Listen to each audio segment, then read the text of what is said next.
Bom dia, bom dia, bom dia, um dia ótimo, um dia maravilhoso, um dia muito abençoado para todo mundo. Vamos orar? Vamos. Nós vamos ler Apocalipse. É um livro de revelação. Não é um livro fácil que todo mundo gosta de pregar nele, não. E eu também não sou pastor, não sou exegeta, não sou teólogo. Eu apenas leio a Bíblia e faço uma reflexão, como você pode fazer. Só que todas as vezes eu peço assim, como eu vou fazer agora. Pai, sou eu, Pai, teu filho, Thales Vicente Ferreira. Pai, eu vim aqui estudar, Pai, para o Senhor me ensinar. Me ensina a tua palavra, Pai. O Senhor prometeu, Pai, que o Senhor mesmo ensinaria, explicaria, tiraria nossas dúvidas, mostraria o que o Senhor quer. O Senhor nos ensinaria o trabalho, as obras já estão prontas, a gente só precisa...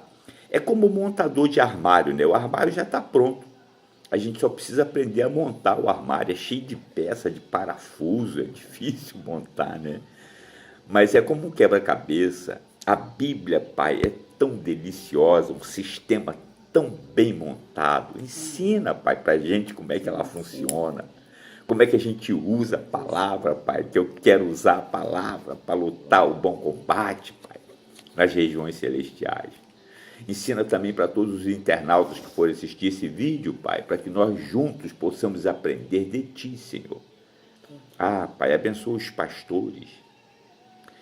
Os pastores são os anjos que estão responsáveis pelas igrejas, Pai. Abençoa para que eles possam pregar a Bíblia, a palavra, não se desviar dela, Pai. Não praticar nenhum tipo de heresia. A heresia, Pai, é a doutrina equivocada da leitura e interpretação da Bíblia. Por isso que é uma responsabilidade muito grande quem quer ensinar, Pai. Pai, ensina aos professores das escolas bíblicas para se aterem, se apegarem somente à palavra. Pai, abençoa meus netos, meus filhos, internautas, a família dos internautas, minha família, meus vizinhos da direita e da esquerda, da frente dos fundos, de cima e de baixo, esse país, os governantes, Pai. Pai, eu sei que o Senhor vai arrumar toda essa bagunça. É assim que eu oro, Pai, e agradeço em nome de Jesus. Amém. Bom, João é o autor de Apocalipse, né? Mas quem era João? João era discípulo de Jesus. Era uma testemunha que o tempo todo dá testemunho. Lá no livro que ele escreveu, o Evangelho de João, no capítulo 21, no verso 24, está escrito assim: este é o discípulo que dá testemunho dessas coisas e que as registrou. Sabemos que o seu testemunho é verdadeiro. Ele escreveu também 3 cartas. E logo na primeira carta que ele escreveu, ele fala assim, aquilo que vimos, aquilo que tocamos, aquilo que contemplamos, né? Ele diz assim, o que era desde o princípio, o que ouvimos, o que vimos com os nossos olhos, o contemplamos e as nossas mãos apalparam. Isto proclamo a respeito da palavra da vida. Então ele dá testemunho. Nós vimos e dela damos testemunho.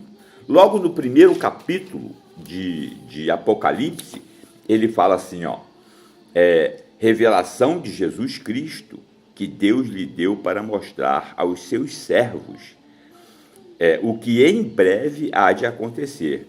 Ele enviou o seu anjo para torná-la conhecida ao seu servo João, que dá testemunho de tudo o que viu. Isto é a palavra de Deus e o testemunho de Jesus Cristo. Feliz aquele que lê as palavras desta profecia. Agora olha o que ele fala. E guardam o que nela está escrito, porque o tempo está próximo. O tempo pertence a Deus, né? A gente tem a mania de querer controlar o tempo, mas a gente não controla, não, né? E esse João, ele foi preso na ilha de Patmos, na época do rei Domiciano, e ele escreve essa carta lá naquela ilha. Tem várias histórias, e depois vocês podem pesquisar as histórias, porque é muito legal as histórias que tem falando a respeito, mas eu quero me ater só à Bíblia. O objetivo, o propósito dele ter escrito. João escreve para encorajar os fiéis a resistir com firmeza às exigências de adoração ao imperador. Então, naquela época, já estava esse negócio das pessoas fazerem novamente adoração ao homem, como muitos aí adoram imagens, né? Não vou entrar nesse detalhe, né? Informa aos leitores que é iminente a batalha final. Para quem ele escreveu? Ele escreveu para a igreja de Éfeso, para a igreja de Esmirna, de Pérgamo, de Tiatira, Sardes, Filadélfia e Laodiceia, aonde ele certamente era bem conceituado. João era muito conceituado. Em que tempo que ele escreveu? Os historiadores colocam 95, né, o ano de 95. Jesus morreu pelo ano 30, 95, ele escreveu uma revelação para todo mundo e escreveu especificamente para as igrejas, né? Mais ou menos o quê? 60 anos depois da morte e ressurreição de Cristo. João já tinha andado, pregado, escrito cartas, e agora ele estava preso na ilha de Patmos. Esse livro tem uma característica muito interessante, que é em relação ao número 7. O número 7 aparece 52 vezes. Existem 7 bem-aventuranças, 7 igrejas, 7 espíritos, 7 candelabros de ouro, 7 estrelas, 7 selos, 7 chifres, 7 olhos, 7 coroas, 7 pragas, 7 bacias de ouro, 7 colunas, 7 reis, bem como outros 7, simbolicamente representando o quê? A plenitude de Deus. O número 7 representa o pleno, o inteiro, o completo, o íntegro, né? E existem outras interpretações de número 7, por outras questões que não me interessam, nós vamos nos ater à Bíblia, a palavra de Deus. E nós estamos na plenitude do tempo da graça, que vai se completar. Quando a plenitude do tempo da graça se completar, o Espírito será tirado, o Espírito de Deus será tirado, está escrito na Bíblia. E aí vão se confirmar aquilo que já foi profetizado. João também, ele tem uma característica muito importante. Na primeira carta de João, no capítulo 4, ele fala algo tremendo. Por quê? Porque já havia na igreja uma doutrina destruidora dos falsos profetas, heresias, que era a interpretação errada, distorcida da Bíblia. João combateu essas heresias, o gnosticismo, o serentismo, entre outras. Pedro combateu, Paulo combateu. E haviam falsos profetas, como a gente vê hoje em dia, inúmeras igrejas com profetas falando as chamadas profetadas, né? E lá naquela época já existia, então não tem nada de diferente. E João fala assim, no capítulo 4 da sua primeira carta: amados, não creiam em qualquer espírito, em qualquer profecia. Uma profecia precisa ser confirmada pelo menos 3 vezes. Mas examinem os espíritos para ver se eles procedem de Deus, porque muitos falsos profetas têm saído pelo mundo. E o que o João está fazendo, está escrevendo, é uma profecia. O livro de Apocalipse é uma profecia. João dá testemunho de Deus. João estava lá, viu, tocou, apalpou. João escreve as cartas. João não desistiu em nenhum momento de pregar Cristo vivo. João está escrevendo uma revelação que ele recebeu do próprio Cristo. É difícil a gente não acreditar, né? Com tantas evidências, né? Então, nós vamos primeiro ler o primeiro capítulo, depois a gente vai entrar especificamente nas cartas. Revelação de Jesus Cristo, que Deus lhe deu para mostrar aos seus servos o que em breve há de acontecer. Ele enviou o seu anjo para torná-la conhecida ao seu servo João, que dá testemunho de tudo o que viu, isto é, a palavra de Deus e o testemunho de Jesus. Feliz aquele que lê as palavras desta profecia, e felizes aqueles que ouvem e guardam o que nela está escrito, porque o tempo está próximo. Saudação e doxologia. Doxologia é narrar tudo o que Deus fez. Isso é doxologia. Escatologia é narrar tudo o que Deus vai fazer. João, as 7 igrejas da província da Ásia, a vocês graça e paz da parte daquele que é, que era e que há de vir, dos 7 espíritos que estão do seu trono e de Jesus Cristo, que é a testemunha fiel, o primogênito dentre os mortos e o soberano dos reis da terra. Então, o que ele está falando? Jesus é que é o rei. Adorar, idolatrar, não ao imperador, mas a Jesus.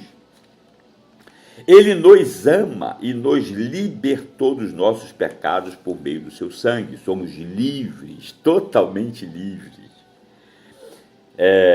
E nos constituiu reino e sacerdote. Eu sou sacerdote, você é sacerdote, porque fomos constituídos por Jesus, quando fomos adotados e selados com o Espírito de Deus, para servir a Deus. Nós somos constituídos sacerdote para servir a Deus e Pai. A Ele sejam glória e poder para todos sempre. A gente não serve a nenhum espírito possui a gente serve a Deus. Entendeu, cristão? Eis que ele vem com as nuvens e todo olho verá, até mesmo aqueles que o traspassaram, e todos os povos da terra se lamentarão por causa dele. Assim será. Amém. Eu sou o Alfa e o Ômega, diz o Senhor Deus, o que é, o que era e o que há de vir, o Todo-Poderoso. Alguém semelhante a um filho de homem. Aí João começa a explicar. Eu, João, irmão e companheiro de vocês no sofrimento, no reino e na perseverança em Jesus, estava na ilha de Pátimos por causa da palavra de Deus e do testemunho de Jesus. Porque ele tinha sido preso e mandado para lá, para morrer lá. Porque ele pregava a palavra de Deus e dava testemunho de Jesus. No dia do Senhor, achei-me no Espírito e ouvi por trás de mim uma voz forte, como de trombeta, que dizia: escreva num livro o que você vê e envie às 7 igrejas, Éfeso, Esmirna, Pérgamo, Tiatira, Sardes, Filadélfia e Laodiceia. Voltei-me para ver quem falava comigo. Voltando-me, vi 7 candelabros de ouro, que representam as 7 igrejas. E entre os candelabros, alguém semelhante a um filho de homem, com uma veste que chegava aos pés e um cinturão de ouro ao redor do peito. Sua cabeça e seus cabelos eram brancos como a lã, tão brancos quanto a neve, e seus olhos eram como a chama de fogo. Seus pés eram como bronze numa fornalha ardente, e sua voz como o som de muitas águas. Tinha em sua mão direita 7 estrelas. Essas estrelas, elas representam os pastores das igrejas. Ele tem os pastores na palma da sua mão. E da sua boca saía uma espada afiada de 2 gumes. Sua face era como o sol quando brilha em todo o seu lugar. Quando ouvi cair aos seus pés como morto, então ele colocou sua mão direita sobre mim e disse: não tenha medo, eu sou o primeiro e o último, sou aquele que vive, estive morto, mas agora estou vivo para todo sempre, e tenho as chaves da morte e do Hades. Escreva, pois, as coisas que você viu, tanto as presentes como as que acontecerão. Profecia. Este é o mistério das 7 estrelas que você viu em minha mão direita e dos 7 candelabros. Olha só, os candelabros representam as igrejas. As 7 estrelas são a luz sobre os candelabros, né? As 7 estrelas são os anjos das 7 igrejas, os pastores. E os 7 candelabros são as 7 igrejas, né? Os pastores pastoreando as igrejas. O candelabro não tem luz própria. E Jesus está passeando no meio das 7 igrejas.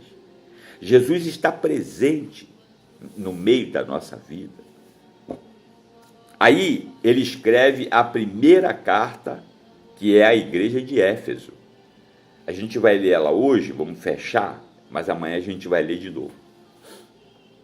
Ao anjo da igreja em Éfeso, escreva: estas são as palavras daquele que tem as 7 estrelas em sua mão direita e anda entre os 7 candelabros de ouro.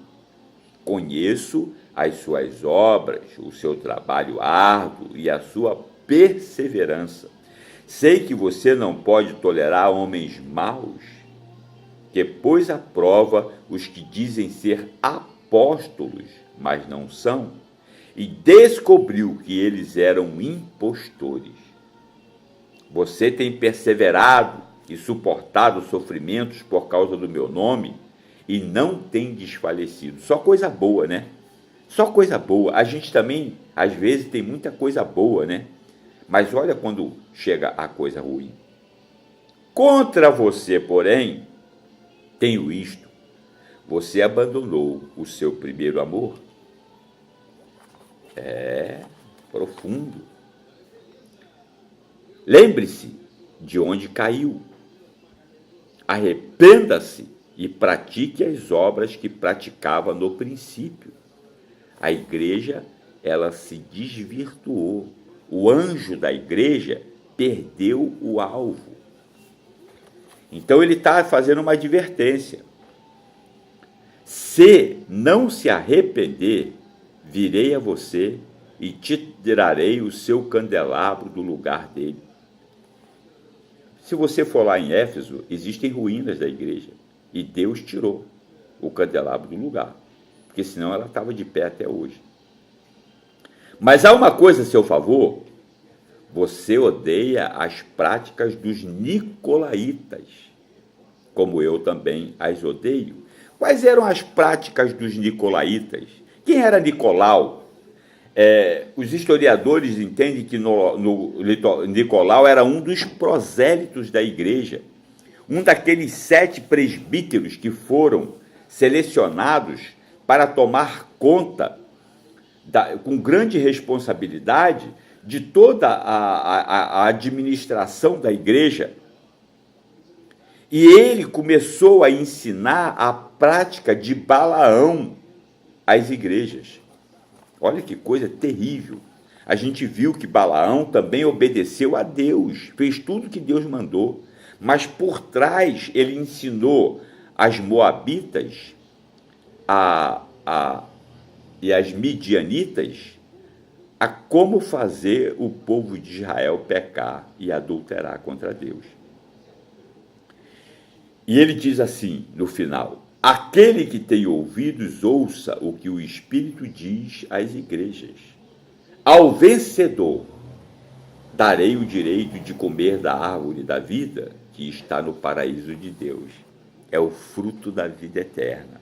Aí nós vamos comer desse fruto maravilhoso e vamos viver eternamente com o Senhor.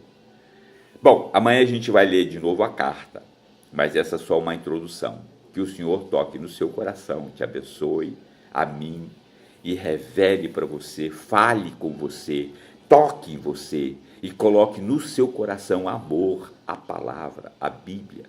A fé vem por ouvir e ouvir a palavra de Deus, e que o Espírito Santo atue no nosso estudo, né? É tão gostoso, né? Um beijo, fica com Deus, Deus te abençoe muito.